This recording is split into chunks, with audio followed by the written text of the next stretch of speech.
सभी छोटे बड़े श्रोताओं को सुनीता भटनागर का प्यार भरा नमस्कार। ऑडियो स्टोरीज के हमारे चैनल कहानी जगत में आप सभी का स्वागत है।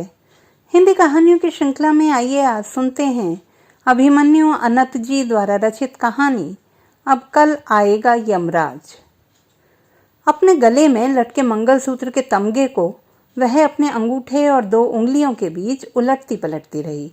उसकी सूखी आंखें चार दीवारी की कसमसाती खामोशी को घूरती रही थीं। उससे चंद कदमों की दूरी पर ही करण अपनी पत्नी के हाथ के तमगे की तरह अपने बदन को पुराने सोफे पर उलटता पलटता जा रहा था। यह पहला अवसर नहीं था कि करण उस तरह की झटपटाहट में था। ऐसी ही झटपटाहट में वह स्वयं को पा रही थी। ऐसे अनेक क्षण बीत गए। वह शून्य के दायरे में खामोशी को झेलती रही और जब अपनी अचेतना से जागी तो करण की ओर देखा।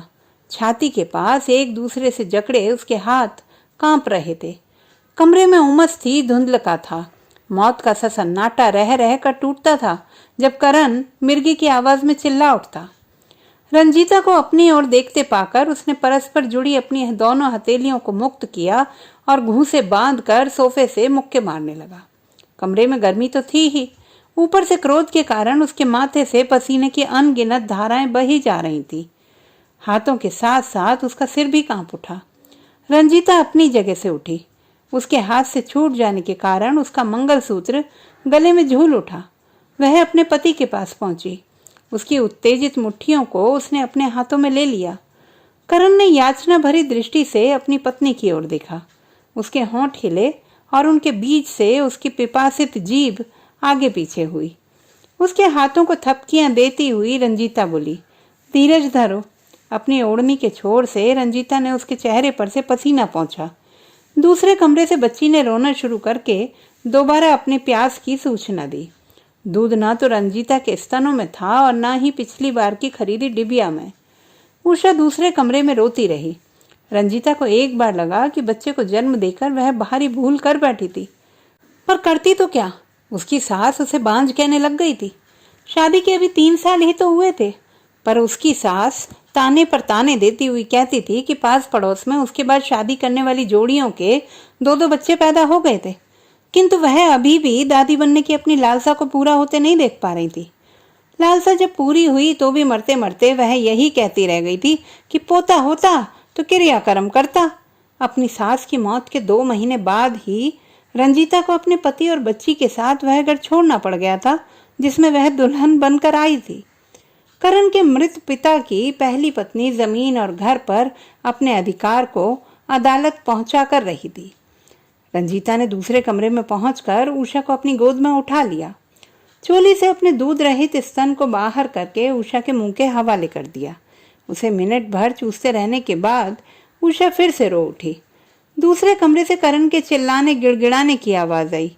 रंजीता अपने पति और अपनी बच्ची की पुकारों को अपने अलग अलग कान से सुनती रही। उसने बच्ची को चारपाई पर रख दिया। उषा भी जोर से रो पड़ी। रंजीता ने अपने पड़ोस की खजीजा से पाए थर्मस से गुनगुने पानी को अपनी बच्ची की फीडिंग बोतल में भरा, चीनी मिलाकर बोतल को हिलाया और बोतल की चुसनी के जरिए पानी की 2 बूंदों को अपनी हथेली पर टपकाकर उसके तापमान का अंदाजा लगाया। जब पता चल गया कि पानी बहुत गर्म नहीं था तो उसने बच्ची को चारपाई पर से उठाकर फिर से गोद में ले लिया। चुसनी होंठों के बीच पहुंचते ही उषा पूरी रफ्तार के साथ उसे चूसने लगी। उधर दूसरे कमरे में करण का अपने आप से जूझना जारी रहा। उसकी कराह और चीत्कार मिश्रित आवाज जोर पकड़ती गई। उस आवाज से अनभिज्ञ उषा अपनी माँ को एक टक ताकती हुई बोतल के चीनी मिश्रित पानी को खबोर की तरह पीती रही। अपनी बच्ची पर से आंखें हटाकर रंजीता ने सामने की ओर देखा। नंगी दीवार पर बस अधटूटे फ्रेम में एक तस्वीर टेढ़ी लटकी हुई थी। धूल धूसरित शीशे से बाहर झांकते अपने सास ससुर के चेहरों को वह देख रही थी। फोटोग्राफी किसी नौसिखिए की थी, इसलिए फोकस उसके सास ससुर के चेहरों पर से कहीं अधिक उनके पीछे की दीवार पर था। रंजीता अपने ससुर के धुंधले चेहरे को देखती रह गई। चेहरे पर एकदम वही बनावटी मुस्कान थी जिस मुस्कान के साथ उस पहले दिन उसने रंजीता के परिवार से कहा था, मेरे बेटे ने शराब की बात तो दूर, जीवन में कभी सिगरेट तक नहीं पी है। रंजीता को हंसी आ गई, पर वह फिर मुस्कुरा कर रह गई। उसने अपनी नज़र को अपनी सास की छवि पर फिसल जाने दिया। उसे अपनी सास की वह बात याद आ गई जो उसने पहले अवसर पर रंजीता की माँ से कही थी, हमार लायक हुआ तो हर रुपया पैसा के बीच में काम करेला बहन, तो हर बेटी रानी बनकर हमार घर में रही। उस रात काफी देर तक अपने भविष्य के बारे में सोचती हुई रंजीता अपने आप से तर्क करके यह मान गई थी कि बैंक का चपरासी भी तो बैंक के मैनेजर की तरह रुपए पैसों की गंध और खनखनाहट के बीच में रहता है। लेकिन नौकरी और नौकरी का भेद तो उसे उस समय मालूम हुआ था जब शादी के 4 लंबे वर्ष हो चले थे। राजनीति का ऊंट करवट बदल गया था। जिस मंत्री के लिए इस चुनाव से पहले के चुनाव में काम करने के फलस्वरूप करण बैंक में चपरासी की नौकरी पा सका था, वह मंत्री तो नए चुनाव में अपने दल के साथ बुरी तरह पराजित हुआ था। उस भारी पराजय के तीसरे महीने के बाद ही पिछली सरकार की ओर से नियुक्त जो लोग तोहफे में प्राप्त नौकरी से हटाए गए, उनमें रंजीता का अपना पति भी था। अपनी योग्यता से कहीं अधिक राजनीतिक पहुंच के बल पर पाई नौकरी से हाथ धोकर कभी सिगरेट और शराब न पीने वाला करण अपने शहर के उन मित्रों में शामिल हो गया था जिन्हें जिंदगी को आखिर जी लेने के लिए वह दूसरा बहाना था। उसी क्षण रंजीता की आंखों के सम्मुख अपने भविष्य का वह दूसरा रंग झिलमिला उठा जिसकी अज्ञात आशंका पहले से ही उसके जहन में कौंधती रही थी। चीनी पानी पीकर उषा संतुष्टि में हाथ पांव डुलाकर माँ की गोद में ही सो गई। कुछ देर तक रंजीता उसे देखती रही। उधर उस दूसरे कमरे में करण की झटपटाहट क्रंदन का रूप ले चुकी थी। रंजीता अपनी बच्ची को सिकुड़ी चादर के ऊपर सुलाकर पति के पास आ गई। करण के कांपे जा रहे दोनों हाथों को अपने हाथों में लेकर वह उसे धैर्य बंधाती कि उससे पहले करण ने उसके हाथों को अपने हाथों में जकड़ लिया। हाथों में ताकत के अभाव के बावजूद वह अपनी पत्नी के दोनों हाथों को जोर से दबाकर बोल उठा, एक बार फिर हम जैसे फोन पर बात करके देखो। मैं 2 बार उससे बात कर चुकी हूँ, एक बार फिर। अपने हाथों को उस जकड़ से छुड़ाकर रंजीता दीवार तक पहुंची, फोन मिलाया और महज मिनट भर की बातों के बाद करण के पास लौट आई। क्या बोला? पैसे के बिना वह 1 ग्राम भी देने को तैयार नहीं है। करण ने अपने दोनों हाथों के सहारे अपनी जगह से उठने का प्रयास किया। घर की छत को देखता हुआ कमरे की परिक्रमा करता रहा। जो लड़खड़ाहट उसकी आवाज में थी वही उसके कदमों में भी थी। आंखें सूखी और धसी हुई, बदन की हड्डियां मांसपेशियों से बाहर आ जाने की प्रक्रिया में थी। वह अपने सिर को दोनों हाथों से जकड़कर चिल्ला उठा और फिर एकाएक गिड़गिड़ाने लगा। रंजीता ने उसे थामने की चेष्टा की। वह छिटक कर दूर जा खड़ा हुआ, रोने लगा, ठीक उसी तरह जैसे कि उसकी बच्ची दूध पीने के लिए रो उठती थी। जब करण दूसरी बार इलाज के लिए गया तो उम्मीद बनाई थी कि अब वह नशीली दवाओं का गुलाम बनने से स्वयं को रोक लेगा। डॉक्टरों ने भी यही कहा था कि तीसरी बार के लिए डिसइंटॉक्सिकेशन की नौबत नहीं आनी चाहिए, यह जानलेवा हो सकता है। और जब रंजीता ने उससे कहा था कि कम से कम अब तो वह उस दोजख से लौट आए, तो उसे जवाब मिला था कि जिंदगी आगे बढ़ने के लिए होती है, पीछे लौटने के लिए नहीं। रंजीता ने प्यार से कहा था, अच्छे रास्ते से मुड़ा नहीं जाता, लेकिन गलत रास्ते से लौट आना ही बुद्धिमानी होती है।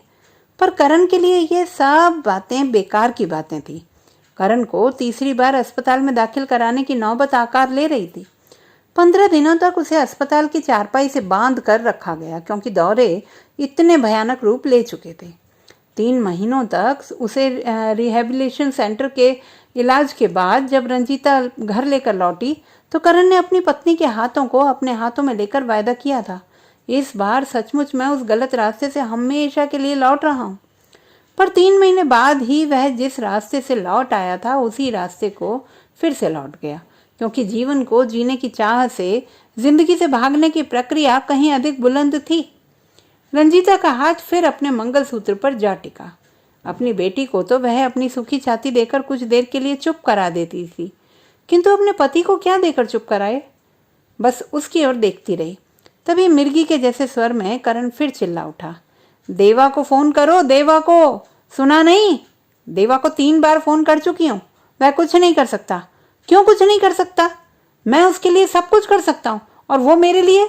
उसे भुनभुनाता छोड़कर रंजीता फोन के पास पहुंच गई। नंबर मिलाने के बाद लंबी घंटी जाती रही, फिर फोन का चौंगा उठाया गया। उधर से आवाज सुनकर वह बोली, मिशलीन, मैं हूँ रंजीता। और हो ही कौन सकती है इतनी मधुर आवाज वाली? तुम हमेशा मेरी मदद करती रही हो। तुम तो मुझसे अधिक मेरी मुसीबत में काम आती रही हो। मुझे 200 रुपया चाहिए बच्ची के दूध के लिए। प्लीज़ व्यंग मत करो। मैं व्यंग नहीं कर रही हूँ रंजू। तुम कब तक बच्ची के दूध के बहाने अपनी सहेलियों से करण के लिए जहर का बंदोबस्त करती रहोगी? उसका दुख देखा नहीं जाता। एक खुदगर्ज के दुख के लिए अपने को तबाह करना बंद करो। मैं शाम को आंतवान के हाथों उषा के लिए दूध की 2 डिबियां भेज रही हूँ। मैं तुम्हें करण के ड्रग के लिए पैसे नहीं दे सकती। कुछ क्षणों तक सन्नाटा छाया रहा। वह अपने पति के पास लौट आई। वह चीत्कार कर उठा। बेबस पत्नी को देख करण अपने बदन को ऐंठने लगा। उसकी उस पीड़ा को न देखकर रंजीता अपनी बच्ची के कमरे में आ गई। वह उषा के पैताने चारपाई पर लुढ़क गई। उसने दरवाज़ा बंद कर लिया था। उसे लगा कि कमरे में हौले हौले धुंधलका फैलता जा रहा है और फिर पूरा कमरा अंधेरे में डूब गया। वह अंधेरा रंजीता को अधिक पसंद नहीं आया। उस घटाटोप से वह डर गई। उसमें उसे अपनी उषा दिखाई नहीं पड़ रही थी। उसने अपने पूरे शरीर में स्पंदन पाकर आंखें खोल दी। चारपाई पर देखा, उषा नींद में हंस रही थी।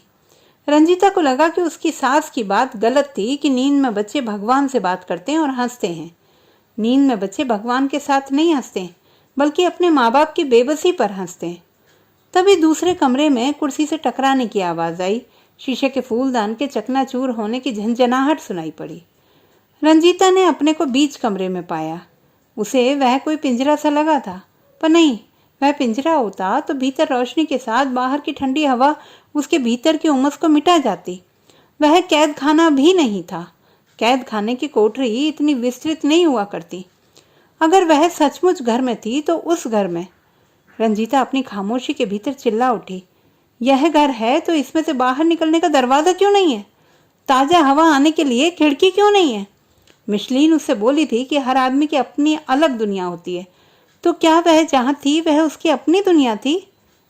इतना सीमित था वह संसार कि उसकी अपनी ही सांसें जगह ना पाकर उसी से टकरा रही थी। रंजीता अपने आप से पूछती गई, कौन हूँ मैं? रंजीता, पत्नी, माँ, या महज एक साधन, एक उपकरण? मिशलीन तो उसकी कॉलेज की दोस्त थी।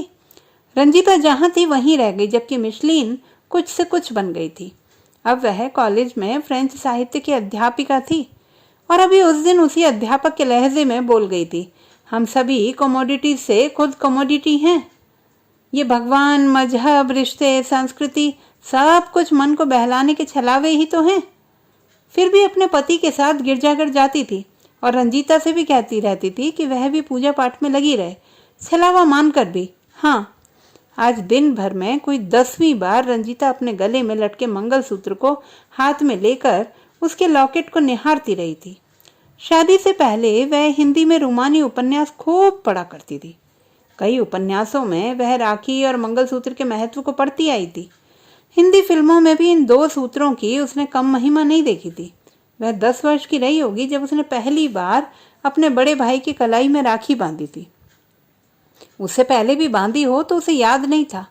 वह अपने एकमात्र भैया को 8वीं बार के लिए राखी बांध पाती कि उसका भाई लगभग महीने भर की बीमारी के बाद ही चल बसा था। जब उसने उस दूसरे सूत्र को अपने गले में पहली बार बंधते पाया तो मन ही मन उसने भगवान से प्रार्थना की थी कि कम से कम इस सूत्र के हकदार तो वह जीवन के अंतिम क्षण तक बनी रहे। विवाह के 6 साल बाद, अभी 7 दिन पहले, जब उसने अपने पति को ब्राउन शुगर के लिए मछली की तरह झटपटाते हुए पाया था तो मन में वह ख्याल पहली बार आया था। वह ख्याल जो आज सुबह से लगातार उसके मन में खलबली सी मचाए हुए था। पहली बार तो मिशलीन ने उसे वैसा करने से रोक लिया था। बोली थी, हमारे मजहब में जो महत्व शादी की अंगूठी का होता है उससे कहीं ज्यादा तुम लोगों के धर्म में मंगलसूत्र का होता है। मिशलीन टेलीविजन की हर हिंदी फिल्म देखती थी। कई अवसरों पर तो अपने पति को उसके फुटबॉल मैच के सीधे प्रसारण को देखने से महरूम रख जाती थी। वह रंजीता को समझ से देर नहीं लगी कि रक्षाबंधन के महत्व को मिशलीन ने हिंदी फिल्मों से ही जाना था। आज काफी झिझक के बाद जब रंजीता अपनी सहेली को फोन करने को विवश हुई थी तो यही सोचकर कि एक बार फिर मिशलीन उसे वह अनर्थ करने से रोक लेगी, पर इस बार उसकी सहेली उसे पैसे देने के लिए तैयार नहीं हुई। दरवाजे पर जोरदार धक्का देकर करण भीतर आ गिरा। रंजीता ने झपट कर उसे उठाया। गनीमत थी कि कोई चोट नहीं लगी थी। फर्श पर से उठते हुए करण फिर से वहीं लुढ़क गया था। उसका सांवला चेहरा पीला पड़ चुका था। वह करा उठा। आज 2 दिन हो गए। वह आंखों में याचना लिए टुकुर टुकुर रंजीता को देखता रहा। रंजीता चुप रही। करण ने अपने कांपते हाथों से उसकी बाहों को पकड़ लिया। तुम बोली थी आज हर हालत में व्यवस्था कर दोगी। सुबह से हाथ पांव मार रही हूँ। 2 जगह मिलने की उम्मीद बंधी थी, पर दोनों ओर से एक हाथ में पैसा दूसरे हाथ में माल देने की शर्त है। जिनके लिए मैं प्रबंध करता रहा वे भी मुकर गए। तुम मेरी घड़ी गिरवी रखकर ले आओ। कौन सी घड़ी? एक ही तो घड़ी थी मेरी, वह सेइको जो तुमने ही मुझे दी थी। उसे तो खुद हमजा के पास गिरवी छोड़ आए हो। घड़ी उसी के पास है तो फिर वह माल देने को तैयार क्यों नहीं? एक बार तुम खुद माल जो ले आए थे, उसके बाद 2 बार संतोष को भेजकर मंगवाना पड़ा। 3 बार के बाद अब घड़ी उसकी हो गई है। तो दोस्तों, ये थी हमारी आज की कहानी। आपको कैसी लगी कमेंट बॉक्स में लिखना ना भूलें। चैनल को सब्सक्राइब करें, लाइक करें और मित्रों के साथ शेयर करें।